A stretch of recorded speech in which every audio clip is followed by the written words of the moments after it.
शंकर भाऊ जगताप, विजय भाऊ जगताप, आमदार अश्वनी ताई जगताप जी, जो कि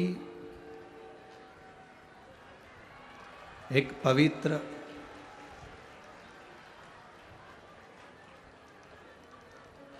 हटा दो, एक पर्दा हटा दो, हटा दो भैया, पर्दा हटा दो, हटा दो।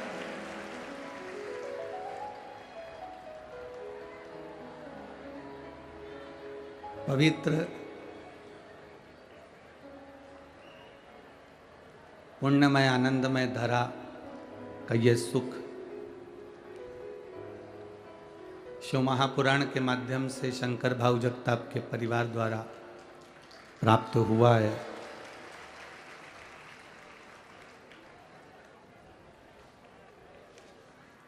जगताप परिवार जिसने निरंतर जनमानस की सेवा की है,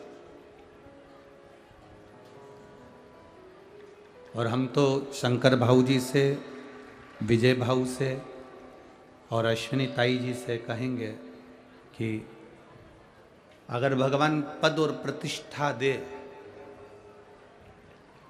अगर भोलेनाथ जी आपको पद दिए हैं, कुर्सी दी है, प्रतिष्ठा दी है, बाबा ने अगर आपका हाथ पकड़ कर रखा है, तो आपसे केवल इतना सा निवेदन जरूर करेंगे कि अपने क्षेत्र के लोगों को कभी दुखी मत होने देना, उनके चेहरे पर प्रसन्नता बनाकर रखें।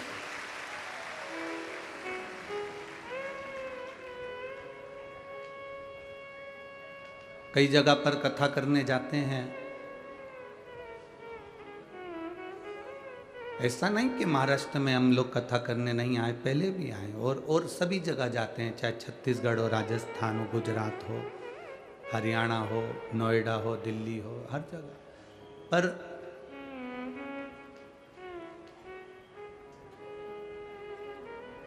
विजय भाऊ हो, चाहे शंकर भाऊ हो, चाहे अश्वनी ताई जी का परिवार आदिकादिक सब हो,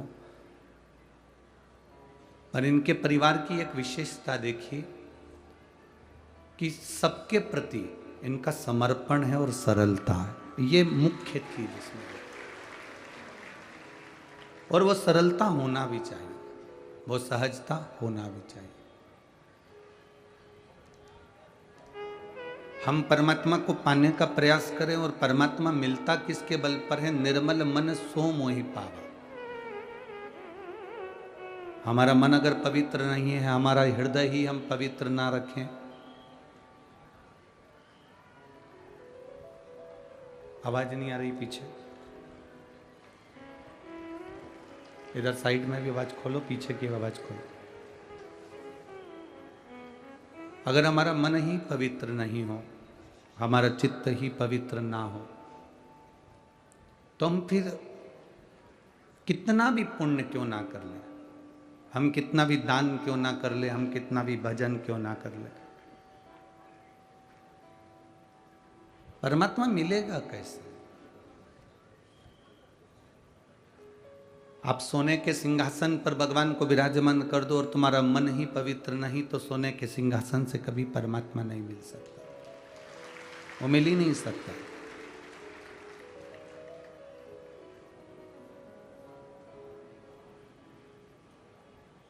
आप अंबर पीतांबर,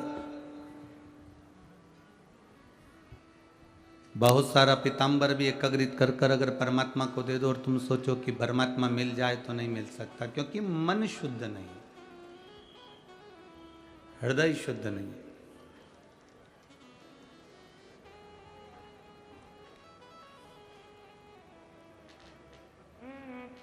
स्नान करने के बाद हम दर्पण के सामने जाते हैं, और दर्पण में अपना मुख देखते हैं तैयार होते समय।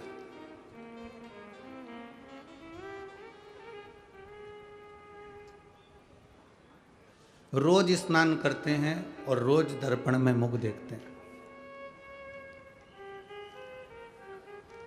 जिस तरह से हम स्नान करने के बाद दर्पण में मुख देखते हैं कि मैं ठीक लग रहा हूं कि नहीं लग रहा, मेरा चेहरा कैसा लग रहा है, मेरे बाल कैसे लग रहा है, मेरे कुंडल कैसे लग रहा है, मेरे गले की कंठी कैसी लग रही है, मेरे वस्त्र कैसे लग रहे हैं, मेरे मस्तक का श्री तिलक कैसा लग रहा है, मेरे आंखों का सुरमा कैसा लग रहा है। रोज स्नान करने के बाद हम रोज दर्पण देखते हैं कि उसमें हम लग कैसे रहे। उसी तरह जैसे स्नान करने के बाद दर्पण देखते हो कि कैसे लग रहे हो, जब भी कोई कर्म करो, काम करो, उस कर्म को करने के बाद अपने मन के दर्पण को जरूर देखो कि मैंने ठीक करा कि नहीं करा, मैंने श्रेष्ठ कर्म करा कि नहीं करा, मैंने किसी का दिल तो नहीं दुखाया, मैंने किसी को तकलीफ तो नहीं दी, किसी को कष्ट तो नहीं दिया, हमारे द्वारा किसी को कोई दुख तो नहीं हुआ।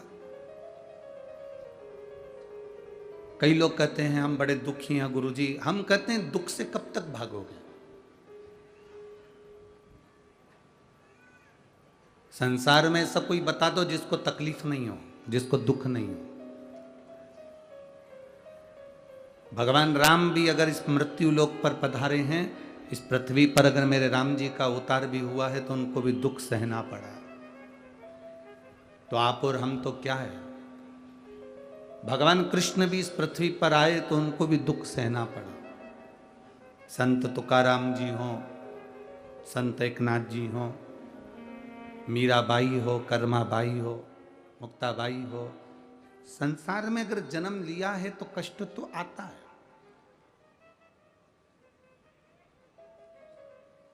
दुनिया के लोगों में और संत में एक बड़ा अंतर है।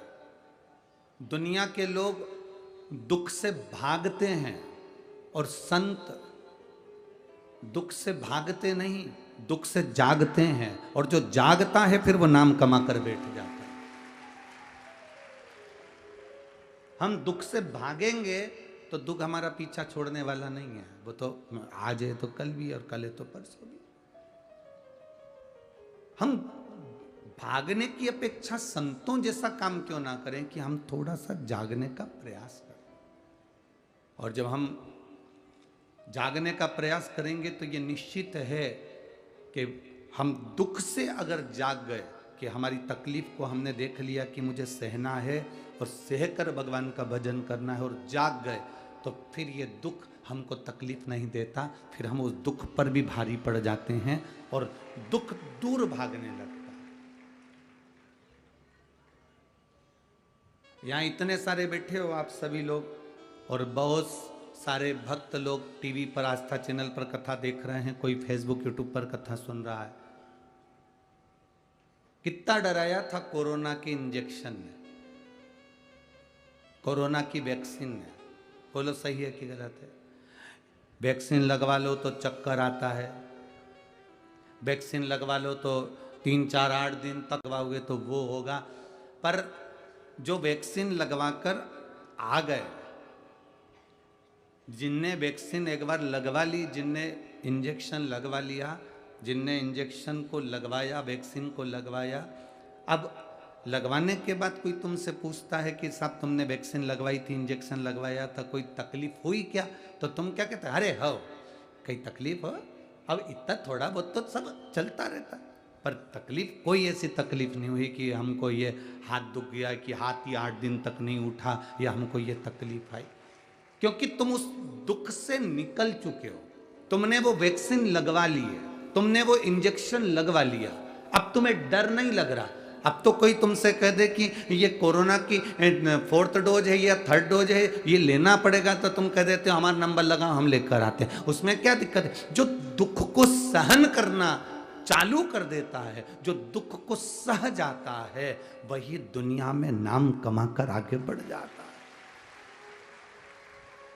जो दुखी नहीं सह पाया, तकलीफ ही नहीं सह पाया, तो आगे कैसे बढ़ा? राम वन गए तो राम बन गए। अगर राम वन नहीं जाते तो राम कभी राम नहीं बन पाते। राम जी का वन जाना राम जी के बनने का मूल है। राम वन गए तो राम बन गए। अगर राम बन ना जाते तो राम कभी राम नहीं बन पाते। उनके बनने का कारण केवल इतना सा है कि उन्होंने संत साधु सन्यासी तपस्वी और ठोकरों को सहते सहते सहते सहते दुख सहते सहते 14 वर्ष निकाल दिए। और 14 वर्ष निकाल कर उनसे पूछा जाए कि तुमने इस वन में रहने पर तुम्हें सुख क्या मिला, तो राम जी कहते हैं जो सुख राज सिंहासन पर नहीं, वो सुख मैं जब संतों के दरवाजे पर, साधुओं के दरवाजे पर, ऋषियों के दरवाजे पर गया तो वो सुख मुझे प्राप्त हुआ, वो सुख मुझे मिला।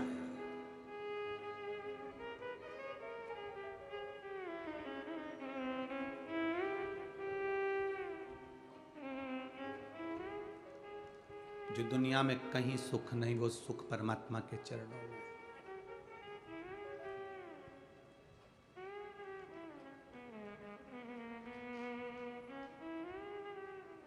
परमात्मा के चरणारविंद का वो सुख है। कभी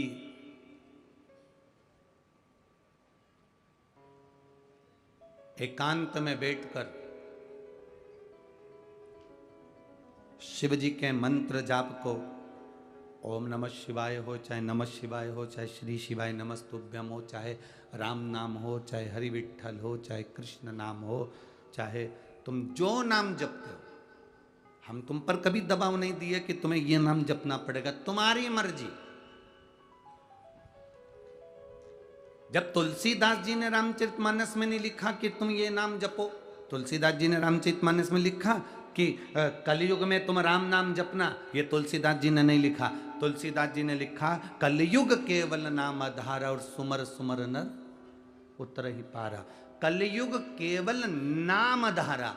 तुलसीदास जी ने यह नहीं लिखा कि कलयुग केवल राम धारा, उन्होंने लिखा नाम धारा। नाम धारा का मतलब है तुम जो जपोगे, तुम जो भजोगे, तुम्हारी मर्जी। तुम राम जपो, कृष्ण जपो, शिव जपो, दत्त जपो, पांडुरंगा जपो, हरि विठ्ठल जपो, तुकाराम जपो, तुम्हारी मर्जी पड़े। तुम जो जपोगे, बस तुम जो जप रहे हो वो जपने पर तुम पार उतर जाओगे। तुलसीदास जी ने लिखा कलयुग से पार उतरने का साधन है कलयुग केवल नाम धारा। उन्होंने राम भी नहीं लिखा कि राम धारा, उन्होंने लिखा नाम धारा। तुम्हारी मर्जी पड़े तुम उसको भजना और भजकर पार उतर जाना। ये तुम्हारे ऊपर निर्भर करता है कि तुम्हें जपना क्या है।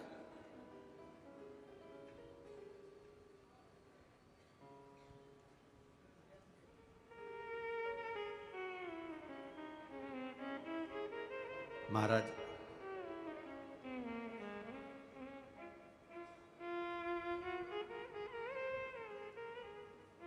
बेटा पढ़ाई करना चाहता है इंजीनियर की,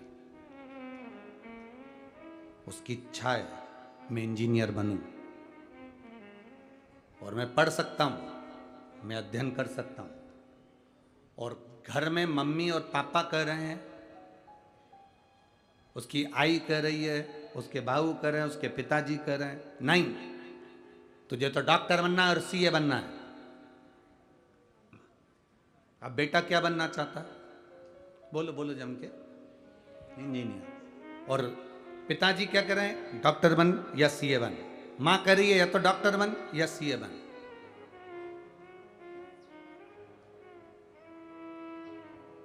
बेटा चाहता है मैं इंजीनियर बनूं और घर के लोग चाहते हैं कि ये डॉक्टर बने, ये सीए बने।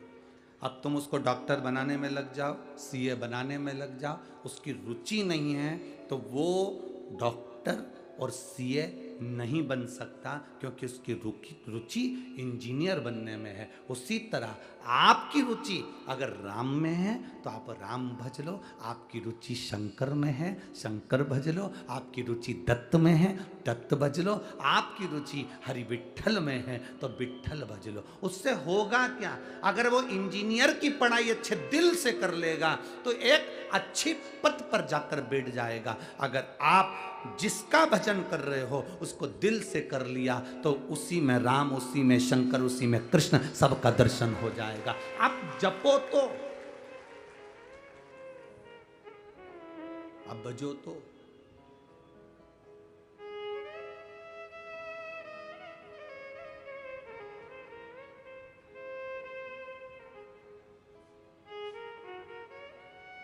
अपन स्वयं, हम स्वयं अगर मंदिर तक नहीं जा सकते,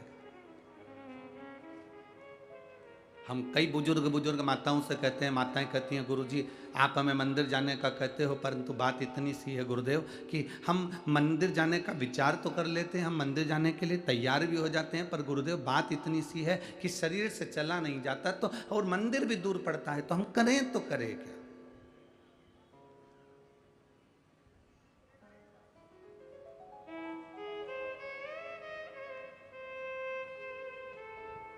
एक बहन रोज एक पत्र लिखती है, शायद आज भी पत्र आया होगा, हम पढ़ नहीं पाए।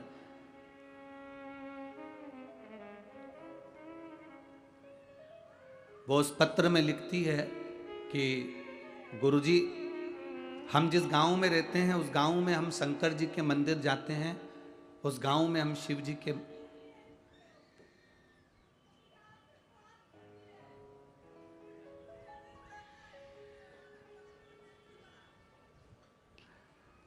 आप लिखकर भेजो मुझे, थोड़ा सा लिखिए, मैं उसको देखता हूँ।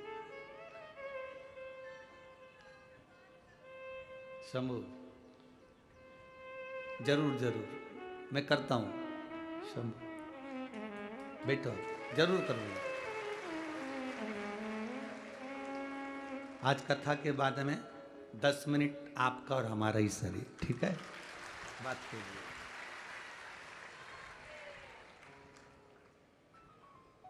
एक माँ ने लिखा कि गुरुदेव हम जिस गांव में रहते हैं वो गांव के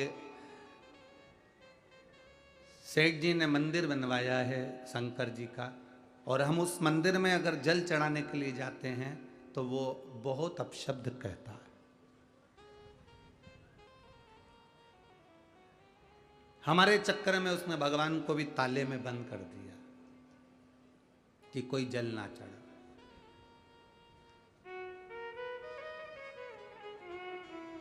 अब हम मंदिर में जल चढ़ाने कैसे जाएं? और हमारे गांव में मंदिर भी नहीं है, बस केवल एक ही मंदिर है जिसमें वो सेठ जी का बनाया हुआ है, और वो जल नहीं चढ़ाने देते और कहते हैं कि यहाँ कोई जल नहीं चढ़ाएगा, कोई कुछ नहीं चढ़ाए, और ताला लगा देते हैं। अब हम कहाँ जाएं? मेरा उस बहन से निवेदन है,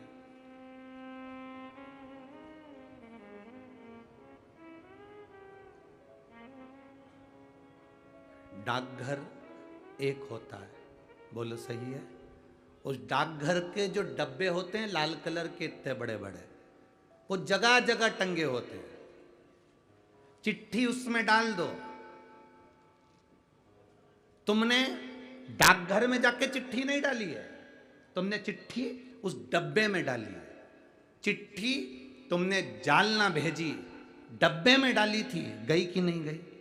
अरे बोलो तो जम के, गई ना। थोड़ा पहुंचने में समय लगा। डाकघर डायरेक्ट जाते, चिट्ठी देते तो जल्दी पहुंच जाती, पर तुमने वो डब्बे में डाली तो थोड़ा पहुंचने में समय लगा। अगर डाकघर बंद है तो निवेदन है, बेलपत्री का पेड़ वो डब्बा है जिसमें जल चढ़ाने से महादेव तक पहुंच जाता है। डाकघर अगर बंद है, तुम डाकघर नहीं जा सकते, डाकघर में ताला लगा हुआ है, और चिट्ठी तुमको जालना तक पहुंचाना है। अगर तुम्हें तुम्हारे जल को महादेव तक पहुंचाना है तो तुम चाहे पीपल का वृक्ष हो, चाहे बड़ का वृक्ष हो, चाहे बेलपत्री का वृक्ष हो, चाहे जो वृक्ष हो, उसमें तुम उस परमात्मा को याद करो और दिल से कहो मेरा शंभु, मेरा शंकर। पीपल के नीचे जल चढ़ाना तो कहना पिपलेश्वर महादेव, बड़ के नीचे जल चढ़ाना तो बटकेश्वर महादेव, बेलपत्री के नीचे जल चढ़ाना तो हर हर महादेव। तुम जहां जल चढ़ाओगे मेरा शंकर उसको स्वीकार कर लेगा, भले तुम डाकघर जाओ मत जाओ। अगर कोई मंदिर में ताला लगा रहा है, यह तो सोचने वाले को सोचना चाहिए कि मंदिर खाली पड़े हुए थे, जिन मंदिर में कोई नहीं जाता था, आज कम से कम ये सनातनी जाकर मंदिर तक तो जा रहे हैं। ये तो उनको सोचना चाहिए जो मंदिर में ताले लगा रहे हैं, जो मना करते हैं कि पानी मत चढ़ाओ, जल मत चढ़ाओ, ये मत चढ़ाओ, वो मत चढ़ाओ। ये उनको सोचना चाहिए कि कम से कम सनातनी जागा है, मंदिर तक तो आ रहा है, और तुम उसमें भी क्लेश करो। तो मेरा निवेदन है, तुम्हारे घर के पास में तुम जहां, और मेरी बुजुर्ग माताओं से निवेदन है, नहीं जा सकती तो तेरे घर में जो गमला हो, उस गमले में भी थोड़ी सी मिट्टी को ऊंची करना और उसको जल चढ़ा देना और वापिस पानी में हो गया मेरा शंकर का गुणगान। अगर मंदिर में तुम्हें जाने से मना ना करें तो तुम मंदिर जाओ, देवालय जाओ, शिवालय जाओ, और अगर मना कर दें तो फिर अपना भगवान की भक्ति जहां बैठकर करोगे वो स्वीकार करेगा। स्वीकार।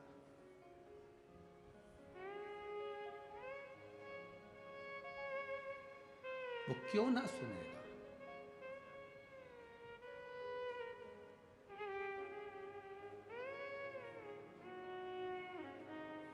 चीटी मंदिर जाती है, झिंगुर, जुआ, अरे बोलो तो जम के, हिरण, हाथी। जरा विचार करिए। श्रीमद् भागवत पढ़ी है आप लोगों ने? सुनी है भागवत? भागवत में सुना होगा। तो भागवत में हाथी के पांव को मगर पकड़ लिया, गज के पांव को ग्रह ने पकड़ लिया, और हाथी सबको बुलाया, कोई नहीं आया। आखिरी में हाथी ने भगवान को बुलाया, और भगवान आए, सुदर्शन छोड़ा, ग्रह का शीश कटा, मगर का शीश कट गया, हाथी का पांव छूट गया, हाथी डिप्रेशन में पड़ गया, हाथी का पांव छूटा और हाथी टेंशन में आ गया।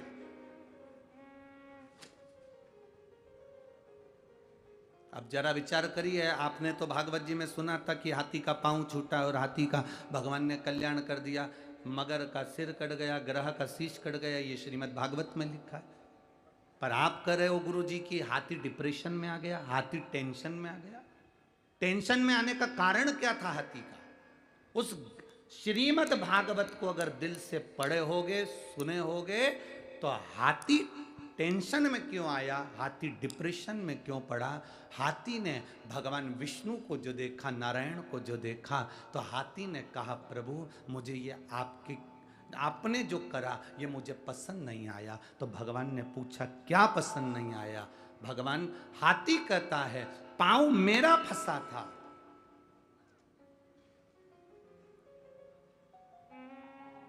पांव मेरा फंसा था, पकड़ा पांव मेरा था, आपको कल्याण मेरा करना था, और आपने सुदर्शन उठाकर मगर का सिर काट दिया। सबसे पहले कल्याण मेरा होना था और सबसे पहले कल्याण मगर का कर दिया। पहले कल्याण मेरा होना था और आपने कल्याण मगर का कर दिया, उसको परम पद दे दिया, और मैं हाथी पड़ा हूं। भगवान नारायण ने कहा रे हाथी, तू मुझे भज रहा था, तू मेरा भजन कर रहा था, और वो मगर तेरे पांव को पकड़ा था। भजन करने वाले का जो पांव पकड़ता है सबसे पहले वो तरता है।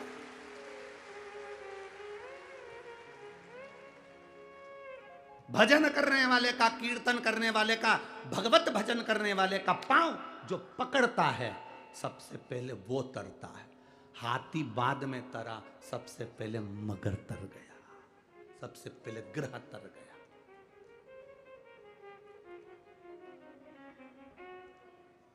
ये तो बाद में तरा है, हाथी तो बाद में गया परम धाम पर, पहले मगर गया, पहले ग्रह गया, क्योंकि उसने चरण हाथी का पकड़ा था, और वो हाथी जो भगवान को पुकार रहा था। आपसे भी निवेदन है, जो भगवान की भक्ति में डूबा हुआ हो, भजन में डूबा हुआ हो, मंत्र जाप में डूबा हुआ हो, नाम जाप में डूबा हुआ हो, नाम स्मरण में डूबा हुआ हो, उसके चरण आप अगर पकड़ कर रखे हो तो निश्चित है सबसे पहले कल्याण आपका होगा, फिर कीर्तन वाले का, फिर भजन वाले का।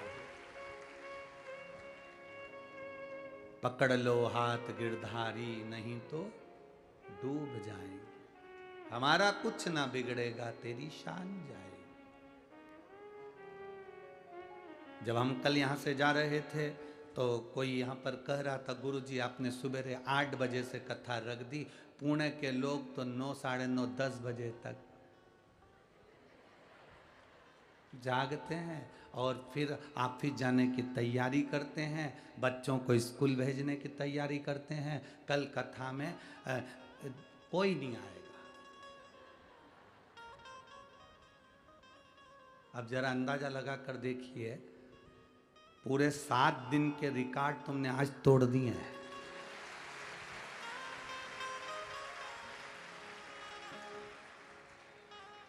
यहां बता रहे थे कि सुबह 4 बजे से और रात को 3 बजे से लोग आना चालू हो गए थे, रात्रि भर चले हैं, रात भर भक्त आ रहे हैं, पूरी रात चले। अब पूछा एक बार रामकृष्ण परमहंस जी से, वृंदावन में रामकृष्ण, भारत की भूमि के पहले संत थे रामकृष्ण परमहंस, भारत की भूमि के पहले संत थे रामकृष्ण परमहंस, जो मथुरा के रेलवे स्टेशन पर उतरे थे तो पांव के बल नहीं उतरे थे, अपने सिर के बल उतरे थे, सिर के बल। रामकृष्ण परमहंस। स्वामी विवेकानंद जी ने पूछ लिया था रामकृष्ण परमहंस जी से कि मथुरा के रेलवे स्टेशन पर आप पांव से नहीं उतर रहे हो, सबसे पहले आप ट्रेन से अपने सिर को बाहर निकालकर जमीन पर रख रहे हो, सिर के बल उतर रहे हो, ऐसा क्यों? तो रामकृष्ण परमहंस जी ने कहा था, जिस ब्रज की रज में मेरे भगवान ने अपना चरण रखा, उस ब्रज की रज में सबसे पहले मैं अपना सिर रखना चाहता हूं, सिर रखा। वृंदावन के लोगों को मालूम पड़ा कि रामकृष्ण परमहंस जी आए हैं तो ब्रज के लोग इकट्ठे होकर आ गए। रामकृष्ण परमहंस जी से पूछा कि एक बात बताओ। रामकृष्ण परमहंस जी से कहा, संत देव गुरुदेव एक बात बताओ, भगवान कृष्ण की बंसी में ऐसा क्या था कि गोपियां आधी रात को दौड़कर आ जाती थी? भगवान कृष्ण की बंसी में ऐसा क्या था कि गोपियां आधी रात को भाग कर आ जाती थी? भगवान कृष्ण की बंसी में ऐसा क्या था कि गोपियां सुध भूल कर आ जाती थी? ऐसा बंसी में था क्या? ऐसा बंसी में था क्या जो गोपियां सुध भूल कर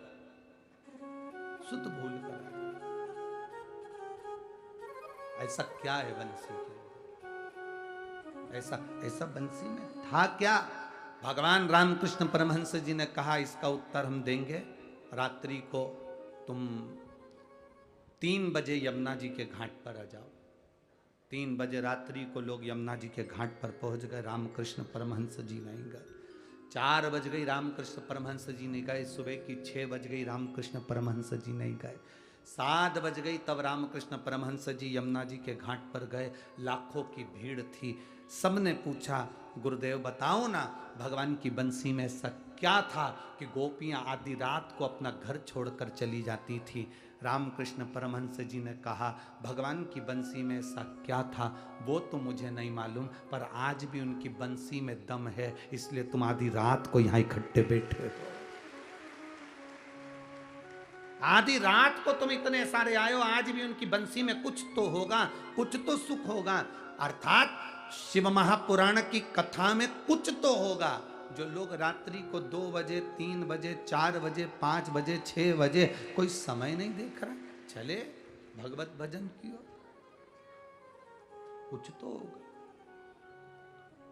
और वो क्या है शिव भगवान की इस कथा में,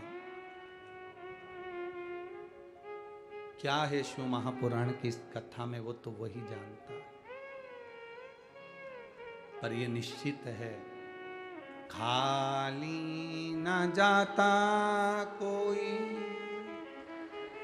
दर से तुम्हारे, खाली न जाता कोई दर से तुम्हारे, मैं भी खड़ा हूँ नंदी अपने हृदय से लगा लो, लगा लो, गिरा जा रहा हो, उठा लो, भोले अपने दर से अब तो न टालो, गिरा जा रहा हूँ, उठा लो। वो साधता है।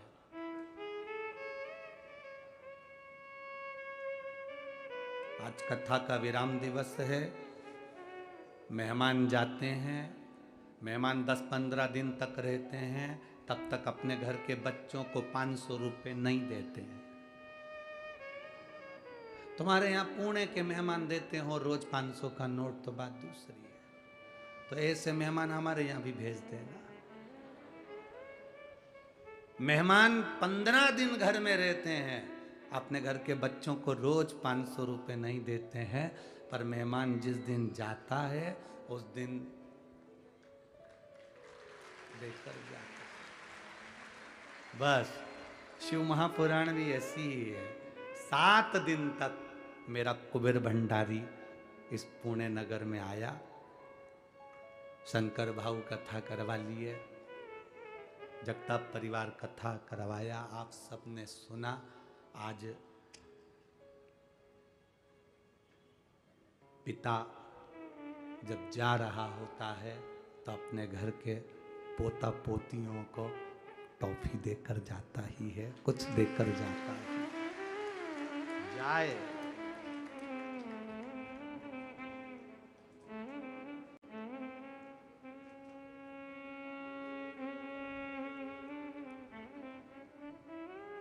विदाई का दिन रहता है 7वां दिन, पर खुशी का दिन भी होता है 7वां दिन, क्योंकि 500 रुपये मिलते हैं। मौसी जाती है, मामा जाते हैं, काका जाते हैं, भाऊ जाते हैं, जीजी जाती है, जीजा जाते हैं, तो दुख तो होता है कि जा रहे हैं, पर बच्चों को खुशी इस बात की भी होती है, दरवाजे के पास इसलिए खड़े होते हैं, बुआ जी बैग ले जाते, बच्चे इसलिए हैं क्योंकि जाएगी ना तो कुछ देके जाएगी, खुशी है। जाने का दुख भी है, प्रसन्नता भी है।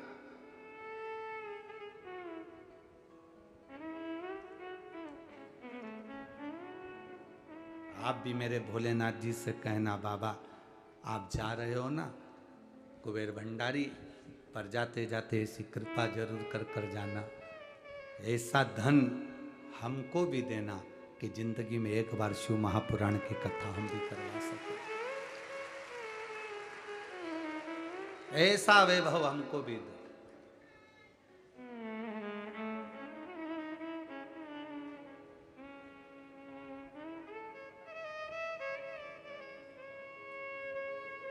यहाँ से जा रहे थे तो वो चौराया आता है, वो चौराहे पे लोग फूल फेंक के मार रहे थे ऐसे। अब आज के ज़माने में लोग फूल तो फेंकते नहीं, बस केवल निशाना साधते हैं। तो वो पीछे से कोई चिल्ला रहा था, महाराज जी हर साल आया करो। तो हमने उनसे काम, गणेश जी नहीं है, हर साल आया करो। तो भाव ये प्रेम है, ये पुणे का, महाराष्ट्र का ये वात्सल्यता है कि आया करो, ये प्रेम है।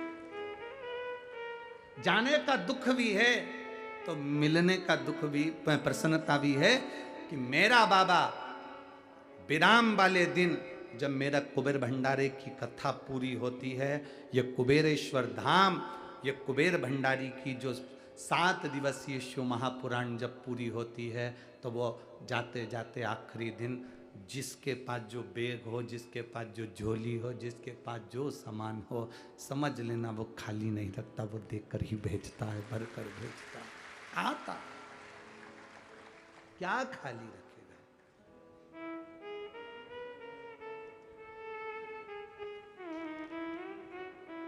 मेरे बाबा दया करना, मैं तेरे भरोसे, भोले बाबा दया करना,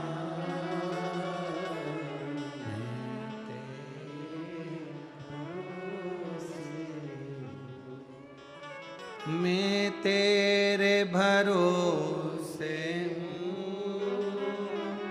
मैं तेरे भरोसे हूँ, मेरे बाबा दया करना, मैं तेरे भरोसे हूँ। हम बाबा के भरोसे पर रहे, हम किसके सहारे जी?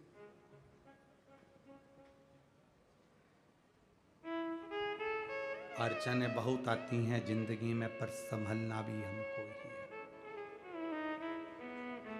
7वें नंबर का जो विनायक का वर्णन, अष्ट विनायक में 6 विनायक का स्मरण अपन ने कल तक करा था।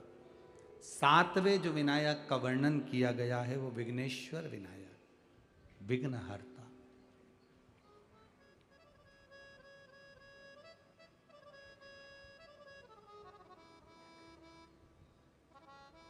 पशुपति व्रत करने से, जल चढ़ाने से, शिव महापुराण की कथा सुनने से आपकी जिंदगी में अगर थोड़ा सा भी लाभ मिला है तो एक बार शिव महापुराण की कथा में पहुंचकर बाबा को धन्यवाद जरूर दिया करो कि बाबा तूने खूब दिया, तूने कमी नहीं रखी, तेरी कृपा से मिला।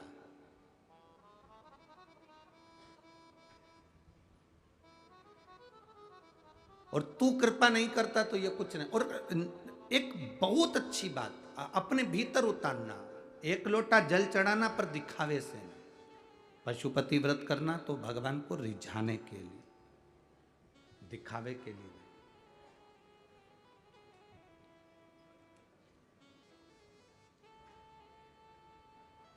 हम बहुत सारी भ्रांतियों में पड़ जाते हैं। आजकल के ज़माने में लोग शिव पुराण को यहाँ से सुन तो लेते हैं, पर सबने अपने अपने नियम अलग अलग बनाकर पशुपति व्रत को बताना चालू कर दिया। पर पशुपति व्रत का जो नियम है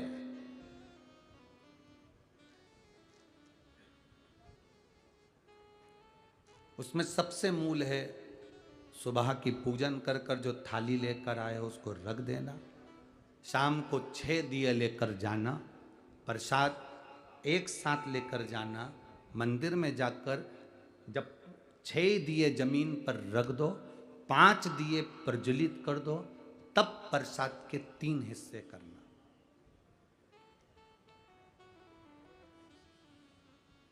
दो हिस्से प्रसाद के मंदिर में छोड़ना, एक दिया जिसको तुमने जलाया नहीं है, प्रज्वलित नहीं किया, उसको उठाकर थाली में रख लेना और प्रसाद का एक हिस्सा रख लेना। बाबा को विनती कर कर, पूजन अर्चना कर कर, शाम को जब पूजन कर कर घर आओ, घर के अंदर जब प्रवेश करो तो अपना सीधे हाथ पर दिया बाहर बैठ कर, बैठना आराम से, ऐसे नहीं बैठना कि अपन कहीं हरके से बैठ जाए। घर की ओर मुख करो, दरवाजे के सीधे हाथ की ओर बैठो, घर की ओर मुख करो और दिया प्रज्वलित करो। विनती करो, बाबा आज मेरा पहला पशुपति व्रत है, तो स्वीकार करना। मंदिर में भी कहो और घर में भी कहो। जलाते समय घर में अंदर प्रवेश कर कर जब भोजन ग्रहण करो, भोजन के पहले जो मीठे का प्रसाद का एक हिस्सा लेकर आए हो वो पूरा पाइए, उसमें से किसी को नहीं दीजिए। कढ़ाई में अगर प्रसाद बनाया है, भगोनी में प्रसाद तैयार करा है, सीरा बनाया है, मीठी थुली बनाई है या खीर बनाई है, या आपने जो भी बनाया है, मीठा भात बनाया हो, जो भी तुमने प्रसाद के लिए बनाया हो, बस निवेदन इतना है कि कढ़ाई में उतना ही बनाना जितना तुम्हें मंदिर ले जाना। कढ़ाई में छूटना नहीं चाहिए। छूट गया तो प्रसाद के फिर 2 हिस्से वहीं पर हो गए, क्योंकि एक हिस्सा तो तुम मंदिर ले गए और एक हिस्सा कढ़ाई में पड़ा की पड़ा रह गया, तो फिर वो पशुपति व्रत स्वीकार नहीं होगा। बनाना उतना ही जितना पूरा की पूरा मंदिर चलेगा। फिर मंदिर में 3 हिस्सों पर कढ़ाई में 3 हिस्से नहीं।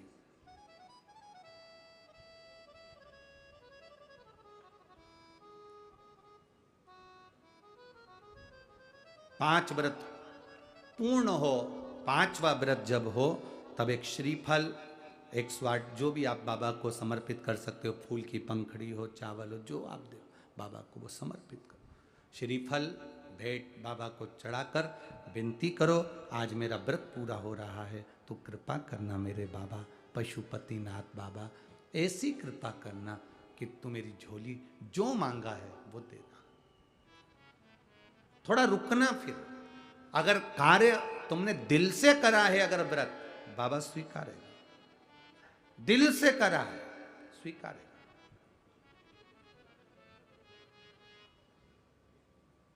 कल वो अग्रवाल जी के यहां का वो पत्र पढ़ा था, संतान नहीं थी,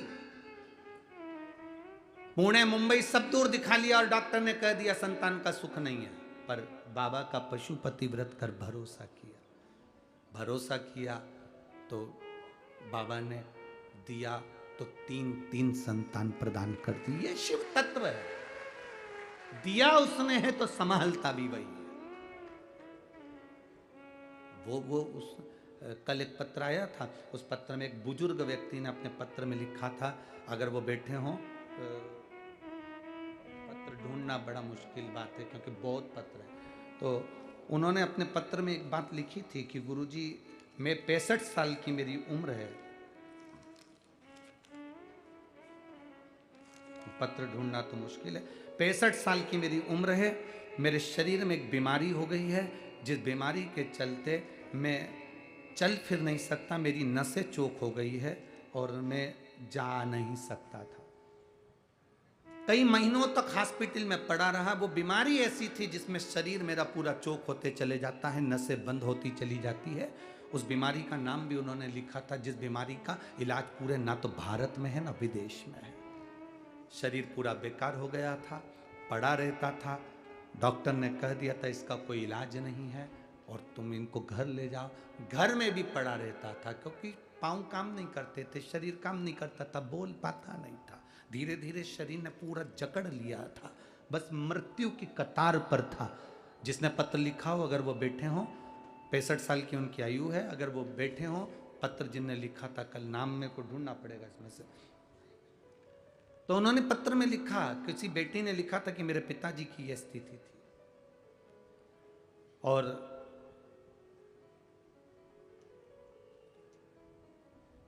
एक लोटा जल शिव जी को चढ़ाना प्रारंभ कर और बेलपत्री मेरे पिताजी ने खाना प्रारंभ करी।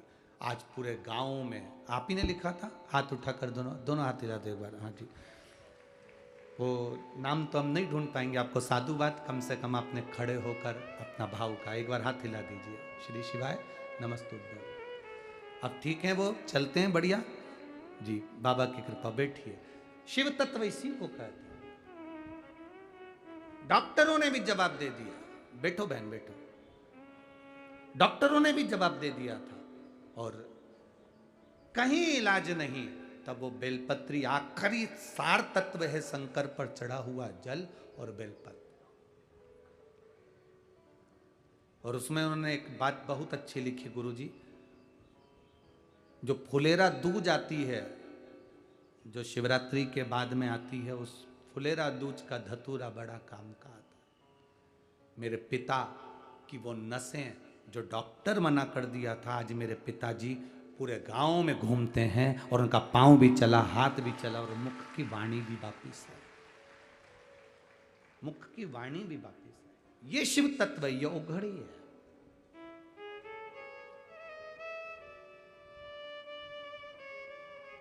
हम जल चढ़ा रहे हैं पर विश्वास नहीं है, हम मंदिर जा रहे हैं पर भरोसा नहीं है।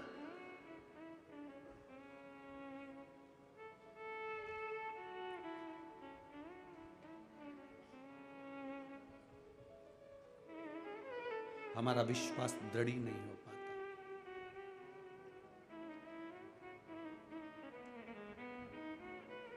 अब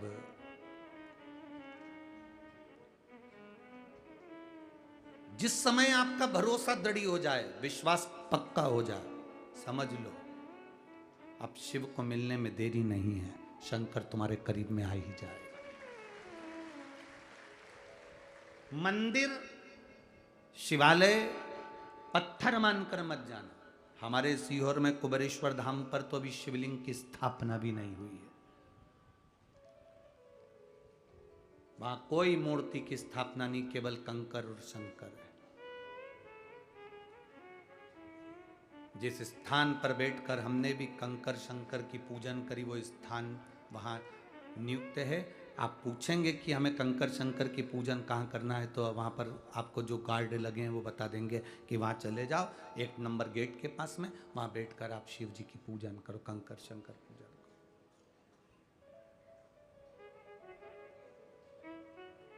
कुबेरेश्वर धाम का ऐसा कोई दिन नहीं जाता जिस दिन वहाँ पर नगाड़े नहीं बजते हो, ढोल नहीं बजते हो, आतिशबाजी नहीं होती हो, जिस दिन वहाँ भंडारे नहीं होते हो। उसका कारण क्या है? जो जाता है 3 महीने में झोली भरकर वापिस आता और आकर नगाड़े बजाकर चले जाता,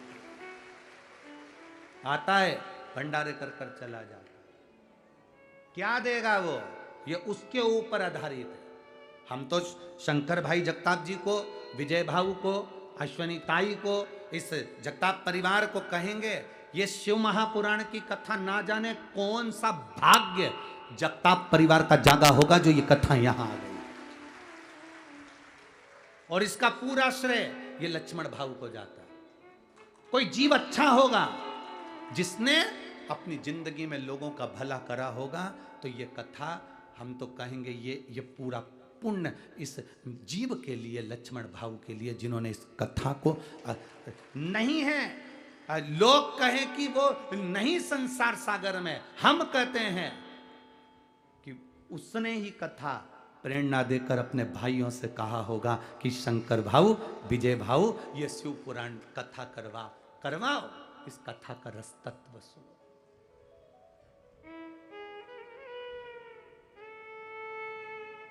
आज जितनी प्रसन्नता आप लोगों को हो रही होगी, उतनी प्रसन्नता मेरे लक्ष्मण भाऊ को हो रही होगी कि मेरे परिवार ने कथा कराकर आज पार लगा दिया।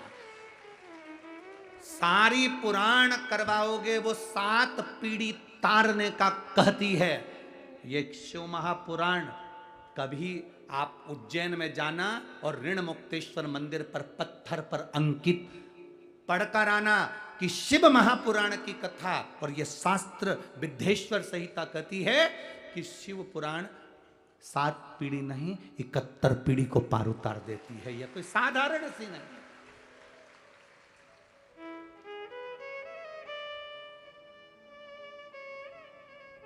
सहज नहीं शिव पुराण, इसको सहजना पड़ता है, इसको अपने भीतर उतारना पड़ता है।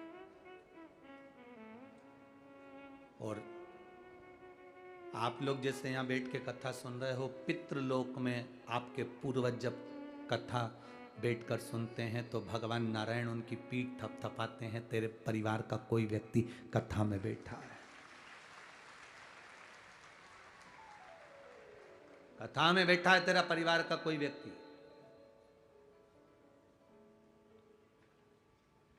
कुछ अच्छा कर्म करा होगा जो कथा तक पहुंच गया। बड़ी मुश्किल से ये पांव कथा तक जाते हैं, कीर्तन तक जाते हैं। जा रहे हो पंढरपुर, मन भी बना लिया, सब काम हो गया, मालूम पड़े बीच में कहीं ना कहीं कोई अड़चन आ गई, जा ही नहीं पाए। समझ लेना कोई पाप बड़ा प्रबल था तो पंढरपुर तक नहीं जा सके। पुण्य प्रबल होता तो पंडरीनाथ का दर्शन हो जाता।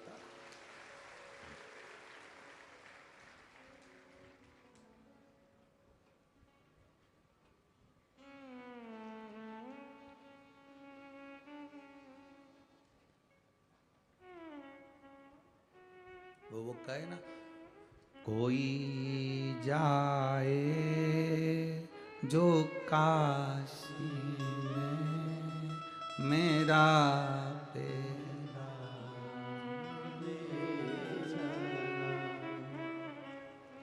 अब इसी लाइन को अपन कहें, कोई जाए पंढरपुर मेरा पैगाम ले जा। ये कहना, वो मेरे नारायण से इतनी विनती जरूर कर देना, वो मेरे हरि विठल से इतना जरूर कर देना। ये कहना विठल नाथ से तुम्हारी याद आती, मैं खुद तो आ नहीं सकता, मेरा पैगाम ले जा। ये हमारे हम नहीं जा पाए, दिल ले जाओ, मन ले जाओ, चित्त ले जाओ।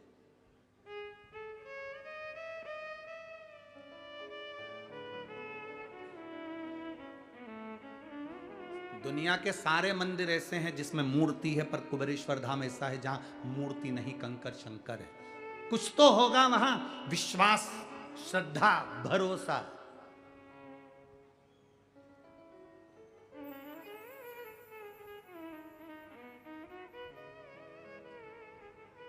2019 में हमने सोचा था कि बाबा को बिठा दे, नहीं बैठे। 2020 में सोचा बिठा दे, नहीं बैठे। 2021 में सोचा बिठा दे, नहीं बैठे। 2022 में सोचा बिठा दे, नहीं बैठे। 2023 आ गया, सोच रहे बिठा दे, नहीं, वो खुद ही नहीं बैठे तो हम क्या करें? बैठेंगे।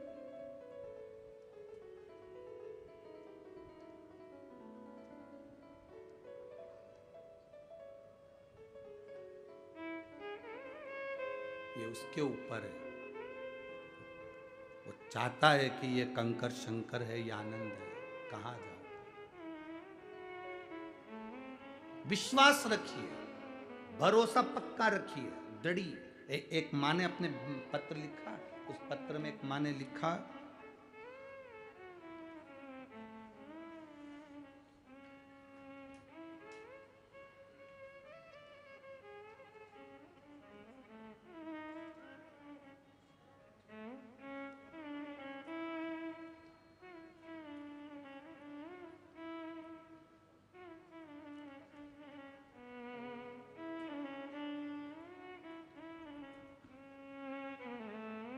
मैं मालन एकनाथ गायकवाड़, उचित बीड़ जिले की रहने वाली हूँ। कहीं बैठी हो तो हाथ हिला सकती हैं।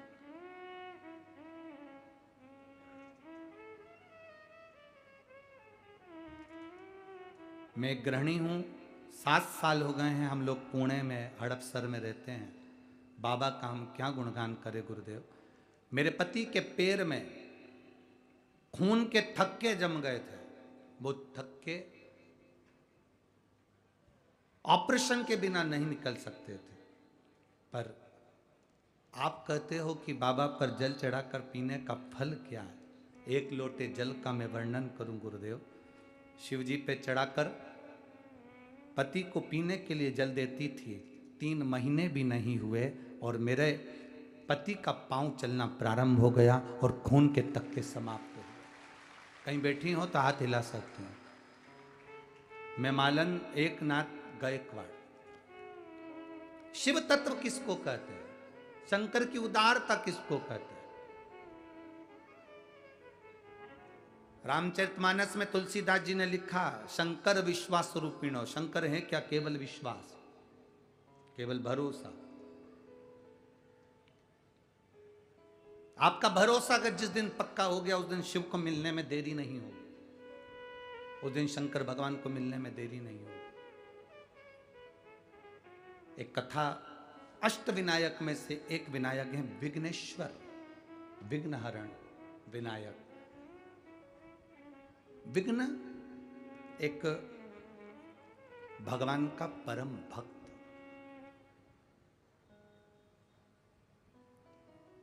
शिव जी का परम भक्त है विघ्न, परम भक्त।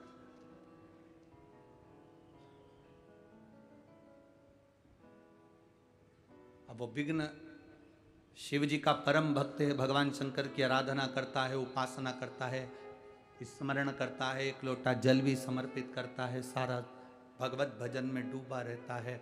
भगवान उस विघ्न का नियम था शिव जी की अर्चना करना, उसकी अर्चना करने का तरीका दूसरा था।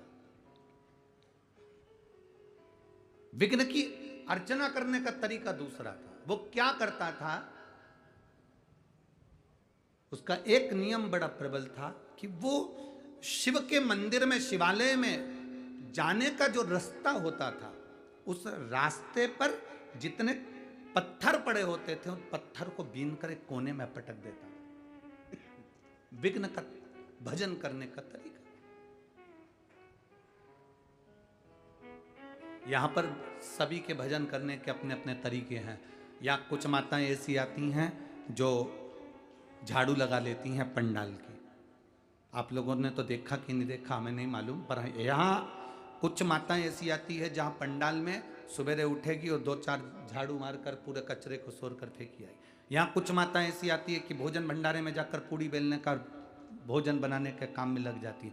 कुछ माताएं ऐसी आती है दूसरे को पानी पिला देती हैं। यहाँ कुछ माताएं ऐसी आती है जो दूसरे को कथा सुनाने के लिए गाड़ी भरकर, यहाँ वो कर्नल साहब की धर्मपत्नी बैठी होंगी कहीं, वो कर्नल साहब के, हाँ ये बैठी हैं, ये रोज गाड़ी भरकर जितने फौजी हैं उनकी धर्मपत्नियों को लाकर कथा सुनवा देती हैं। तो ये एक तत्व है शिव तत्व का, एक आनंद है। यहाँ सब तरह के भक्त हैं, कुछ रूप में वो लगे हुए।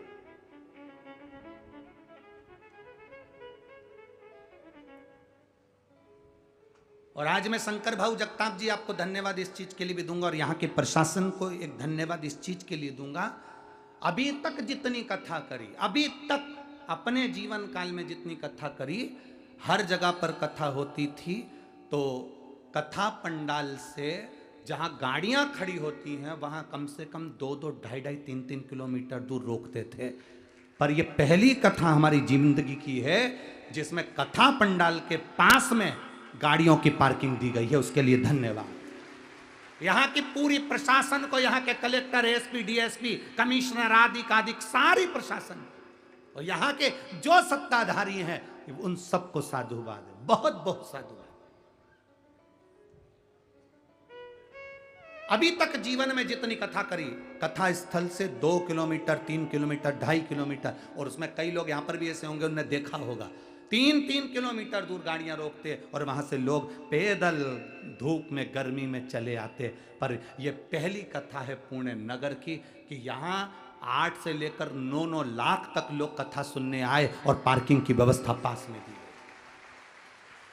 और यह पार्किंग की व्यवस्था किसी के बस की नहीं संभालना, जो इस पुलिस प्रशासन ने संभाली और आगे बढ़कर पार्किंग की व्यवस्था में लगे रहे। यहाँ गाड़ी खड़ी करो और जाओ। धन्यवाद है ऐसी प्रशासन को और ऐसी पुलिस व्यवस्था को, बहुत बहुत साधुवाद देता हूं। और किसी के चेहरे पर सिकन नहीं। कई जगह पर तो पुलिस प्रशासन के चेहरे देखो तो वो चिढ़ने लगते हैं, पर यहाँ एक भी पुलिस वालों के चेहरे पर शिकन नहीं, सब बाबा की सेवा में लगे हुए हैं, सब लगे हैं। मैं धन्यवाद दूंगा ऐसे पुलिस प्रशासन को और इसी प्रशासन को, और मेरे भोले बाबा से कहूंगा जितना फल आप इनको दो उतना इन प्रशासनिक अधिकारियों की भी झोली में जरूर दे देना बाबा। लगे गाड़ी नजदीक, जाओ, चलो, जाओ जाओ जाओ, बढ़ते साथ होता है। यहाँ के दुकानदारों को धन्यवाद दूंगा, जो दुकानदारों ने अपनी अपनी दुकान में पानी आने लगा तो दुकान खोल दी और आवाज लगा कर, भाऊ आओ बैठो, आई बैठो, आओ, दुकानें खोल दी। जिन मॉलों में लोग सामान खरीदने जाते हैं उसको अपनी दुकान की चिंता नहीं। आप कथा सुनने आए, पानी आ रहा है, यहाँ जगह नहीं है रोडों पर, चलो आओ दुकानों में बैठ जाओ। धन्य है, धन्य है ऐसा पुणे नगर, धन्य है।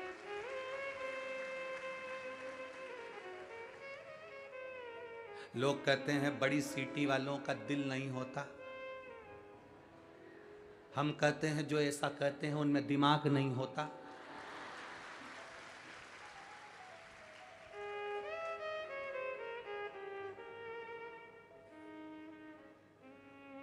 अच्छाई देखो ना, हमने भी तो देखी है शिव पुराण में। यहाँ देखो, कोई पानी बांट रहा है, कोई बिस्कुट बांट रहा है, कोई कुछ बांट रहा है, कोई कुछ बांट रहा है। कितना कितना इतना प्रेम तो शिव पुराण के सिवा दुनिया में कहीं नहीं मिल सकता जो तुम देख सकते हो, कहीं नहीं। और जिनने देखा ये नजारा वो सुख पा गए, वो आनंद पा गए। महाराज विघ्न शिव जी का एक भक्त है, विघ्न शंकर का एक भक्त है, पर लोग कहते हैं ये विघ्न शिव का भक्त, दुनिया के काम में विघ्न डालने वाला विघ्न शंकर का भक्त। हाँ, शिव का भक्त है विघ्न।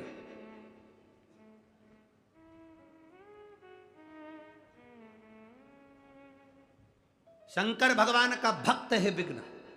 तो क्या विघ्न तो ऐसा है कि लोगों के काम में विघ्न डाल देता है, लोगों का काम बिगाड़ देता है, उसको विघ्न कहते हैं? हाँ, वो ही विघ्न, वो शंकर भगवान का भक्त है। इसीलिए तो शिव महापुराण की कथा कहती है, शंकर जी को एक लोटा जल चढ़ाकर जाना, तुम्हारे बेटे की शादी नहीं हो रही हो, बेटी की शादी नहीं हो रही हो, दुकान नहीं डल रही हो, कोई काम दिक्कत आ रही हो, शंकर भगवान को एक लोटा जल चढ़ाकर जाना, विघ्न आ ही नहीं सकता, क्योंकि वो शिव का भक्त है।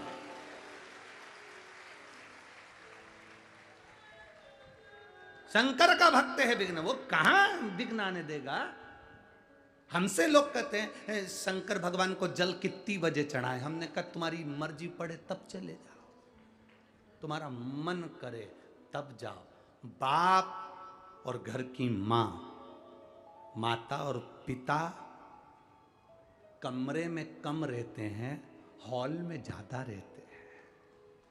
हॉल में इसलिए रहते हैं कि बड़ी बहू आएगी तो बात हो जाएगी, छोटी आएगी तो बात हो जाएगी, बेटा आएगा उसको देख लूंगी, बड़ा बेटा आएगा उसको देख लूंगी। घर के जो बुजुर्ग होते हैं वो कमरे में बंद नहीं रहते। मेरे भगवान नारायण बैकुंठ में रहते हैं, ब्रह्मा ब्रह्मलोक में रहते हैं, इंद्र इंद्रलोक में रहते हैं। केवल एक शंकर भगवान ऐसे हैं जो खुले में रहते हैं, जब मर्जी पड़े तब आ जाओ, तुम्हारा मन करे तब आओ।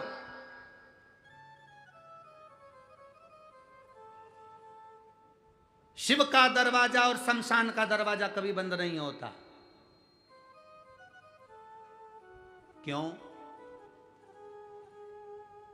काल कब आएगा ये किसको मालूम है। जब काल आएगा तो लोग शंकर को याद करेंगे। इसलिए ये तो अब शंकर जी के मंदिर में दरवाजे होने लगे, नहीं तो शिव जी के मंदिर में कपाट नहीं होते थे। शंकर जी के मंदिर में कपाट नहीं है, कपट नहीं है और झंझट नहीं है।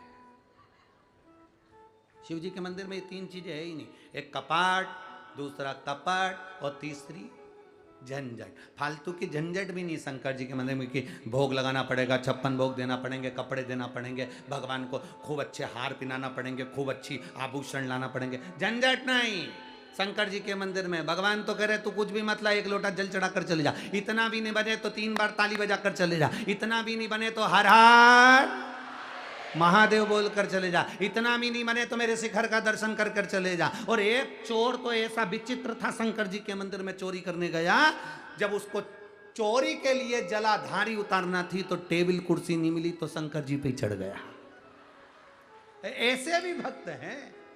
और शिव जी ने उसको भी देख कर वर दे दिया, मांग तुझे क्या चाहिए। वो कहे मैं तो चोरी करने आया था। शंकर भगवान बोले ऐसे चोटे तो हमारे मंदिर में आते रहते हैं, तू तो मांग ले, तू मांग। क्या चलेगा।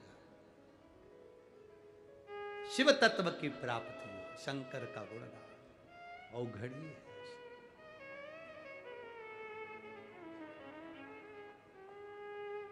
और मेरे बाबा तेरा सहारा, मेरी नैया का तू किनारा, मेरी नैया का तू किनारा। शिव तत्व को जानना है। विघ्न शंकर का उपासक शिव की भक्ति में लगा, और जब विघ्न शंकर की भक्ति में लगा रहा, ब्रह्मा जी कि पास में शिव जी ने उसको भेज दिया तो ब्रह्मा जी की भक्ति करी, और ब्रह्मा जी ने भगवान नारायण के पास भेज दिया तो नारायण की भक्ति करी। भगवान नारायण ने कहा मांगो तुम्हें क्या चाहिए, तो कहा प्रभु मैं आपसे क्यों मांगू। विघ्न के शब्द कितने विचित्र हैं कि मैं नारायण से क्यों मांगू। अगर मैं शंकर की भक्ति करता हूं तो शंकर से मांगूंगा। मैं ब्रह्मा जी से क्यों मांगू, मैं शंकर जी की भक्ति करता हूं तो शंकर जी से मांगूंगा।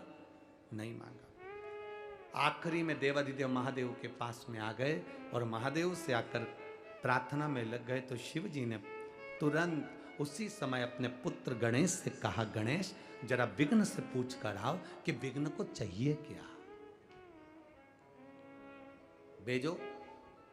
गणेश जी महाराज गए और विघ्न के पास में जाकर पूछा बोल विघ्न तुझे क्या चाहिए। विघ्न कहते हैं मुझे वर दीजिए।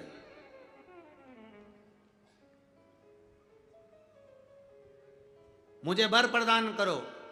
गणेश जी ने पूछा कौन सा वर। अब पिताजी ने बोला था कि जो मांगे देख कर आना, वर मांग ले। तो विघ्न कहता है मुझे वर दीजिए, मैं दूसरे के काम में विघ्न डालूं, मेरे काम में कोई विघ्न ना डाले। अब विघ्न ने वर क्या मांगा, मैं दूसरे के काम में विघ्न डालूं पर मेरे काम में कोई विघ्न ना डाले। अब गणेश जी उनने तो पिताजी ने कहा था कि जो विघ्न मांगे दे देना, जा जरा मिलकर, और उन्होंने कह दिया तथास्तु, तू दूसरे के काम में विघ्न डाल पर तेरे काम में कोई विघ्न ना डाले। इसमें के विघ्न वाले बहुत सारे लोग हैं, अपने काम में कोई विघ्न ना डाले, दूसरे के काम में तुम खूब डालो। ऐसे लोग आज भी हैं।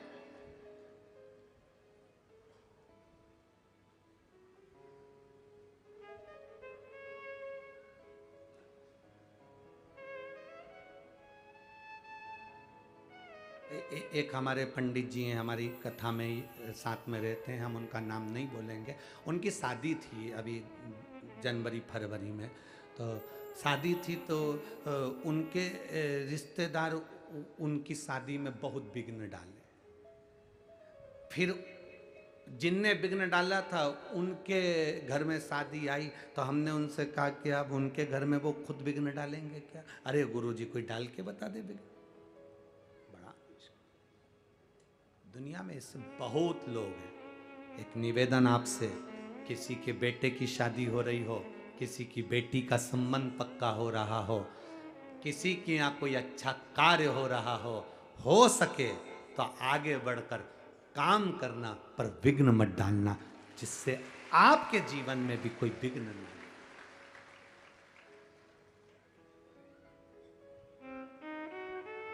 कुछ अच्छा करिए अपनी जिंदगी में। वो फिर भजन की लाइन स्मरण आ जाए, भला किसी का कर ना सको तो बुरा किसी का मत करना, और फूल नहीं बन सकते तो मत। अच्छा बन सके तो अच्छा करिए, किसी का कभी बुरा मत करो। प्रयास करो कि अपनी जिंदगी में हम किसी का अच्छा कर सकें। बहुत कठिन है, बहुत कठिन, फिर भी करने का प्रयास करना। एक बात आज आपसे कहना चाहेंगे, दूसरों के जैसा बनने का प्रयास मत करो, अपने आप को इतना क्वालिटीवान बनाओ कि दूसरे आपके जैसा बनने का प्रयास करो।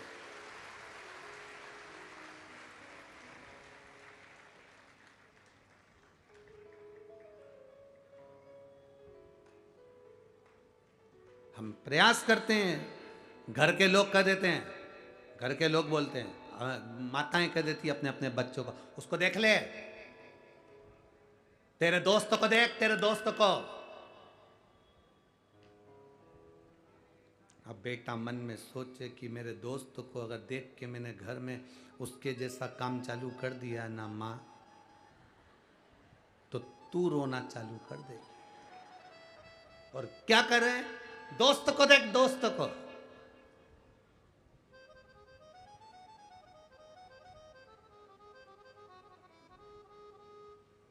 दूर के ढोल सुहावने लगते हैं, अपने नहीं।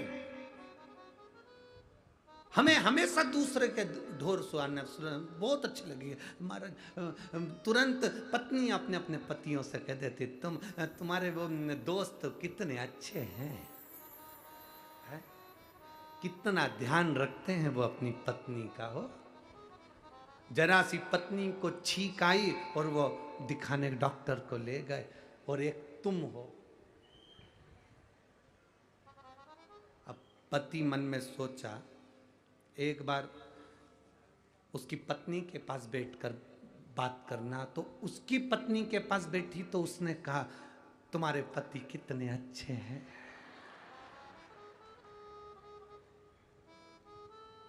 हमें लग रहा है कि वो ठीक है,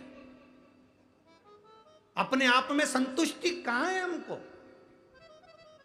हम जो साड़ी पहने हैं बहुत अच्छी है, हम जो कपड़े पहने बहुत अच्छे हैं, मेरे घर में जो रह रहे हैं सब अच्छे हैं, मेरी सास अच्छी, ससुर अच्छा, भाई अच्छा, बंधु अच्छा, सखा अच्छा, पत्नी अच्छी, पति अच्छे, बच्चे अच्छे, सब अच्छे। जिस नौकरी को मैं कर रहा हूं वो नौकरी भी मेरी अच्छी है। किसी के कहने पर तुमने कहा बहुत दिन हो गए इस कंपनी में करते करते, वो इसको वो क्या बोलते, स्विच कर देना ना, ऐसे ही बोलते हैं शायद, है? हाँ, तो उसको तो इसको छोड़ दूं, अगली में दूसरी कंपनी को। अब मालूम पड़े अच्छी ढूंढने गया था और मालूम पड़े जो अच्छी थी उसको छोड़ दिया, दूसरी कंपनी ढूंढने चला था, मालूम पड़े इससे भी गया, और उसमें पहुंचते से झंझट चालू हो गई। अब रो रिया है कि इससे तो पहले की कंपनी अच्छी थी। ऐसे कई हैं जो कंपनी चेंज कर रहे हैं। कई लड़कियां कहती हैं मेरे को इस पति के साथ नहीं रहना, मुझे इससे तलाक लेना है, मैं इसके साथ नहीं रह सकती। घर के लोगों को समझाना चाहिए, अभी तू 1 साल भी नहीं हुआ, 6 महीने 8 महीने तूने वापरा क्या उसको जो तू अपशब्द कर रही है, ताने दे रही है। घर के लोगों को चाहिए कि समझाओ, बेटी को भी और बेटे को भी। बेटे को समझाओ क्यों नहीं रहना चाहता अपनी पत्नी के साथ, समझाओ उसको, पर नहीं मैं इसके साथ नहीं रह सकती क्योंकि उसकी सहेलियों ने, उसके दोस्तों ने कह दिया इससे अच्छी मिल जाएगी, छोड़ कर तलाक।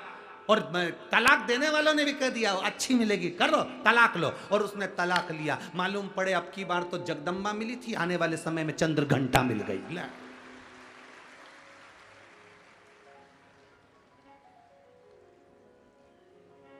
वो तो हफ्ते में 1 आध बार रूठती थी, ये तो जगत जननी जब देखो जब तैयार।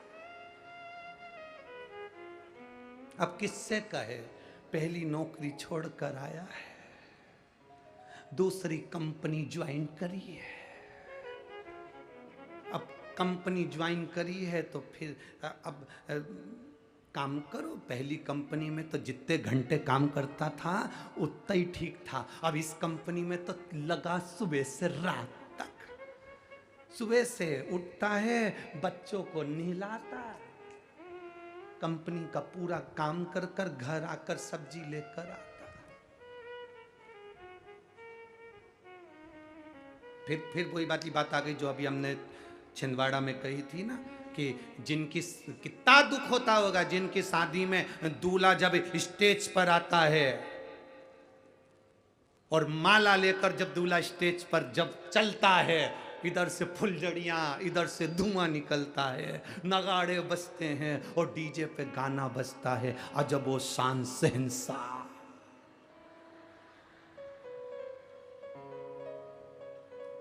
यही गाना बजता है ना, कैसे बजता है वो, अजीबो शान शहंशाह। नगाड़े बज रहे हैं, आतिशबाजी हो रही है, धुआं निकल रहा है, फुलझड़ियां जल रही है, और दूल्हा फेटा बांध के अपने दोस्तों के साथ आ रहा है और डीजे पे गाना बज रहा है, अजबो शान शहंशाह। और मालूम पड़े 6 महीने के बाद वही शान शहंशाह टाबिल लपेट के बाल्टी भर रहा है। कितना दिल दुखता होगा, दिल के अरमा आंसुओं में बह गए।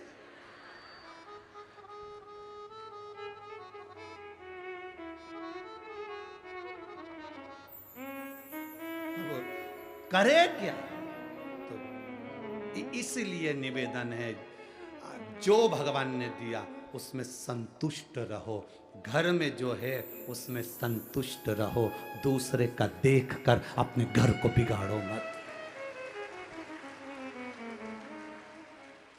दूसरे का घर देखकर अपना घर मत बिगाड़ना कि उनके घर में ये पर्दा है, उनके घर में ये सामान है, वो घर में ऐसे हैं, वो वैसे हैं। जरा दूर के ढोल सुहावने नजर आते हैं, हर एक को लगता है वो अच्छे हैं, वो सुखी हैं। एक बार जरा जाकर पूछो, जो 50,000 रुपए के डनलप के गद्दे पर सोते हैं, उनको भी नींद की गोली खाकर सोना पड़ता है। जरा पूछो तो सही।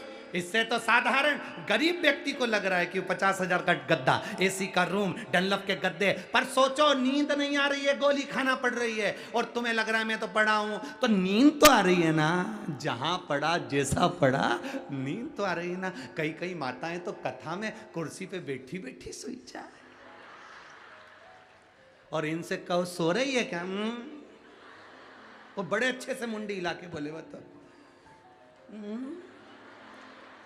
तो फिर ऐसी ऐसी क्यों कर रही? नहीं, वो तो भोलेनाथ भाग रहा था तो बुला रही थी। सो कहा रही है।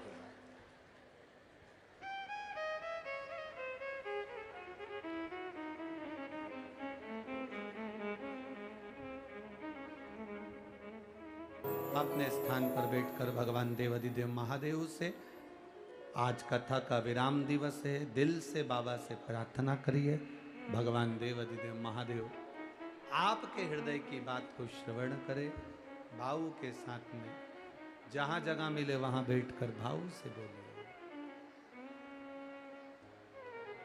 जो कार्यकर्ता भी खड़े हुए हैं वो भी भगवान देवाधिदेव महादेव से भाव से प्रार्थना करें, दिल से जहां जगह मिले वहां बैठकर भाव से बाबा को बोलिए।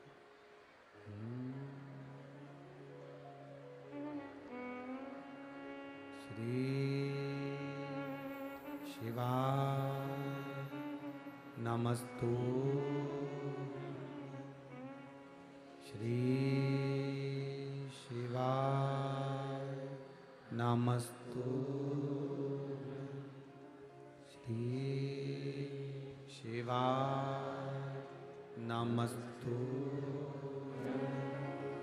श्री शिवाय नमस्तु, श्री शिवाय नमस्तु। भोला सब दुख काटो, ओ भोला सब दुख काटो,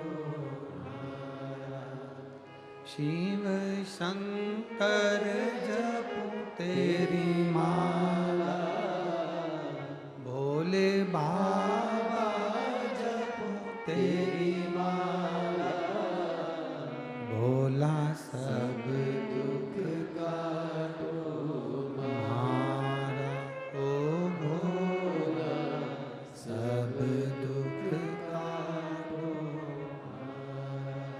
वेश है मंगलकारी, वेश है मंगलकारी, शमशान वासी हमारा, शमशान वासी हमारा, ओ भोला सब दुख काटो हमारा, ओ भोला सब दुख काटो हमारा। भगवान शिव की कथा कहती है, विघ्न ने गणेश जी से वर पा लिया। अब वर पाने के बाद तो इतना प्रबल हो गया कि वो हर एक के कार्य में विघ्न डालने लगा। जब सबके कार्य में वो विघ्न देने लगा तो भगवान देवाधिदेव महादेव के पास में सूचना गई। भगवान ब्रह्मा जी ने और भगवान विष्णु ने जाकर भगवान देवाधिदेव महादेव से स्तुति करी कि आपका परम प्रिय शिष्य विघ्न गणेश जी से वर पाकर सब दूर विघ्न डाल रहा है, तो भगवान शंकर जी ने कहा एक काम करो ना कि देवता उसके कार्य में विघ्न डालो। ना ना ना, उसने वर मांग लिया कि मैं सबके यहाँ विघ्न डालूं पर कोई मेरे यहाँ विघ्न नहीं डाले। ऐसे दुनिया में बहुत लोग होते हैं जो अपने भीतर की बुराई नहीं देखते,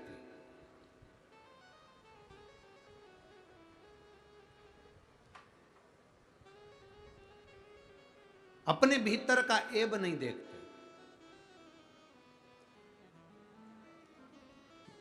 दूसरे का देख रहे।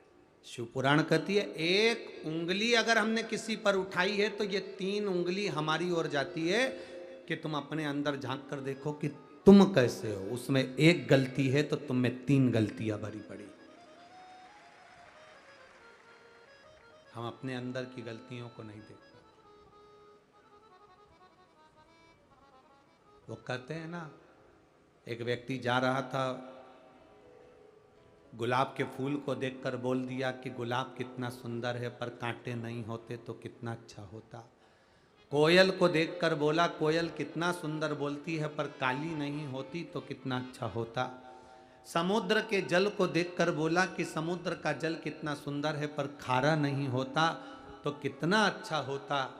समुद्र का जल, कोयल और गुलाब का फूल तीनों ने मिलकर कहा रे मनुष्य, तुझमें दूसरे की बुराई देखने की आदत नहीं होती तो तू कितना अच्छा होता। तू खुद दूसरे की बुराई देखने में लगा हुआ है, दूसरे की निंदा करने में लगा हुआ है, अपने भीतर का ऐब नहीं देख पा रहा, अपने भीतर की बुराई नहीं देख पा रहा, अपने भीतर की निंदा हम नहीं देख पा रहे। हम दूसरे का ऐब देख रहे हैं। भगवान शिव जी ने गणेश जी को बुलाया। तूने विघ्न को क्या वर दे दिया? प्रभु आप ही ने तो कहा था कि देकर आ जाना, दिया है।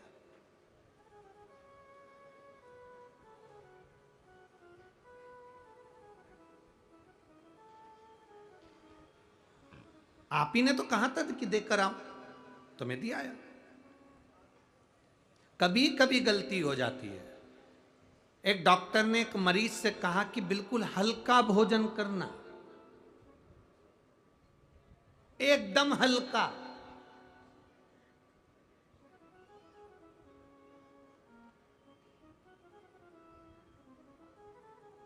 अब उसने सोचा है सबसे हल्का भोजन क्या हो सकता,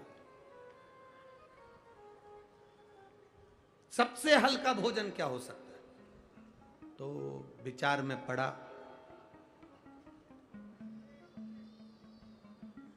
एक जगह पर रोटी बन रही थी। उसने देखा कि ये रोटी का जो आटा है, हाथ में लिया तो भारी है, रोटी बनी वो भी भारी है। उसको डालकर देखा पानी में तो वो डूबने लगी। तो उसने सोचा इससे हल्का भोजन कुछ और ढूंढना पड़ेगा। फिर उसने एक जगह पर देखा कि पूड़ी बन रही थी कढ़ाई में तेल में। तो पूड़ी जैसे ही नीचे गई, तेल में ऊपर तल के आ गई। तो उसने सोचा इससे हल्का कुछ नहीं हो सकता। इससे हल्का क्या, जो तेल से बाहर निकल जाए, एकदम हल्की बन के ऊपर तैरती रहे। डॉक्टर ने कहा था हल्का भोजन करना, उसने इतना हल्का करा है,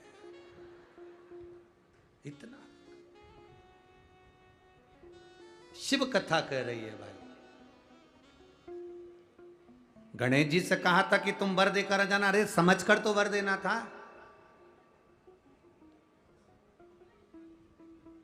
ज्यादा खुश होकर प्रसन्नता में कभी कोई वर मत दो। पतियों से निवेदन है, कभी प्रसन्नता में वर मत दो। खुश होकर, आज तेरा बर्थडे है, मेरा मन कर रहा है जो तू मांगेगी मैं दे दूंगा। वो भी समझदार थी, उसने कह दिया तलाक। समझदार थी, उसने कहा कभी खुश होकर मत बोलो कि आज मैं बड़ा खुश हूं, तू जो मांगेगी मैं दे दूंगा, तू जो मांगे मैं दे दूंगा। ना ना, बड़ी प्रसन्नता में दशरथ जी ने वर दे दिया था कैकेयी को, और राम जी को 14 वर्ष बन जाना पड़ा।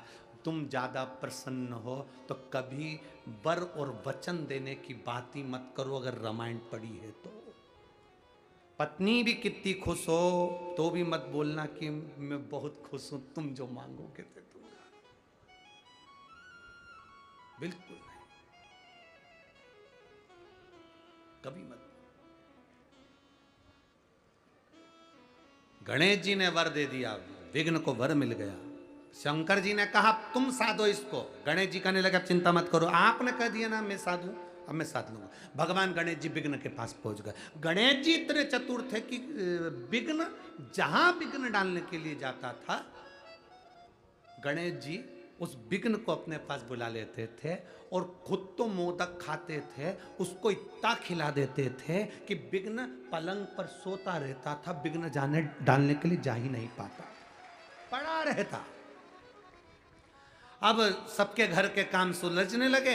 एक दिन विघ्न ने गणेश जी से पूछा कि मैं दुनिया के लोगों के काम बिगाड़ता हूं और तुम मेरे बिगाड़ रहे हो, ये अच्छी बात है।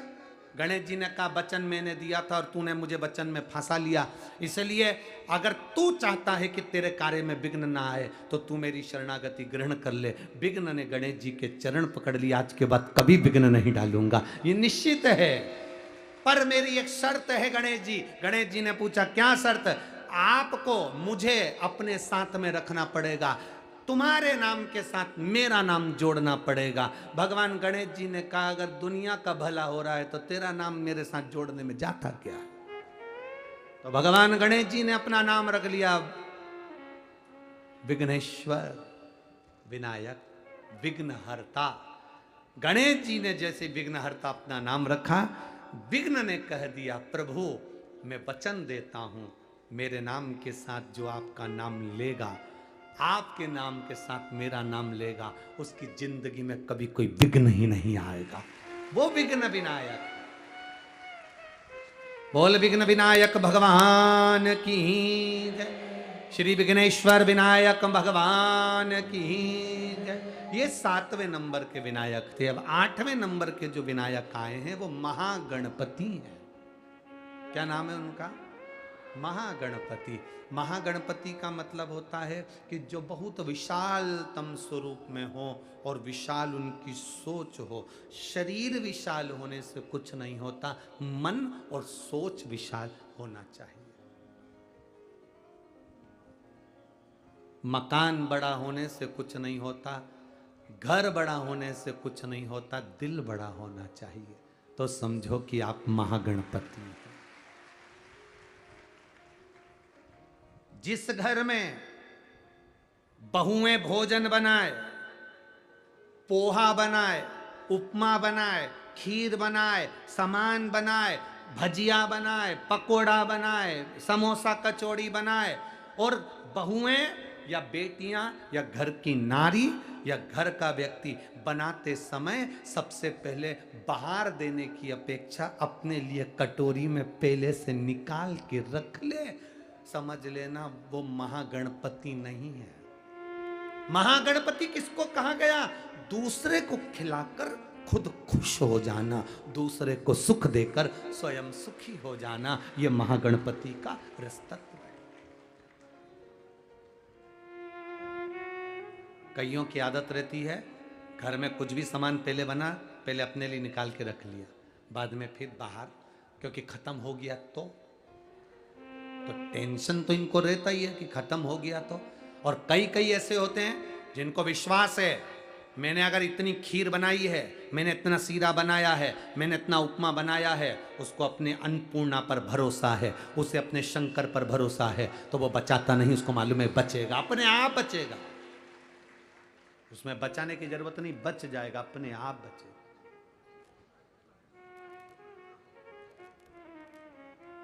वो बचेगा। अपने आप पर भरोसा करो, मेरे महादेव पर भरोसा करो, समय आया। तारकासुर के 3 पुत्र हैं, तारकाक्ष, विदुम्माली, कमलाक्ष की।